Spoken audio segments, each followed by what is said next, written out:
Hej Stine, du får lige en lille video her på din polterappen-dag fra mig. Jeg er rigtig ked af, at jeg ikke kunne være med til at fejre dig og til at have det sjovt hele dagen. Det vil jeg rigtig gerne vide. Men som du ved, er jeg til bryllup i Ringsted hos Lotte og William.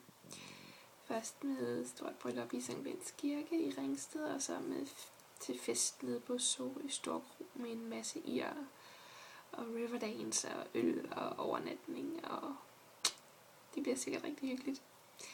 Men jeg glæder mig også rigtig meget til næste weekend, og altså med alle indrømme, har ikke rigtig forstået, hvad det er, vi skal, men jeg tror, jeg ved, hvad det er, vi skal. Og jeg glæder mig utrolig meget til Hjaltes bryllup og til jeres 1-års fødselsdag, som I jo har valgt at slå sammen, og det kan jeg godt forstå, I har. Og det var noget med, det var kl. 16 på Rådhuset til noget buffet, eller hvordan. Ja, men det vi kan lige skrive sammen om det. Men nej, jeg ved godt, det er jo bryllup, og jeg er bare rigtig glad på dine vegne over, at du skal giftes. Jeg ved godt, det ikke er så meget det lige med brylluppet, der betyder noget, men det gør det jo alligevel, fordi det er jo en konsekvens af, at du har mødt Mads, og alt det, I har haft sammen, og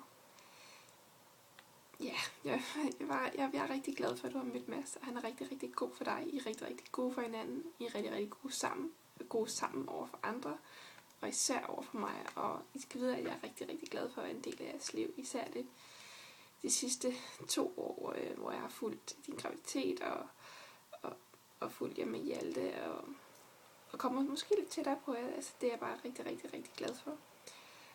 Og jeg håber, at jeg kan fortsætte med det fremover.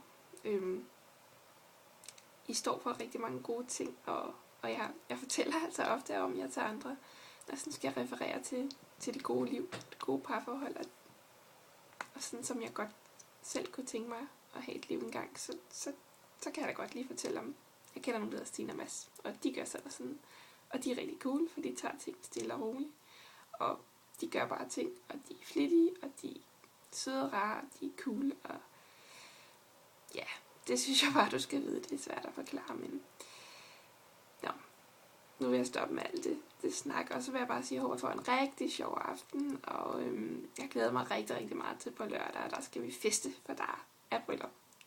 Ha' det rigtig godt.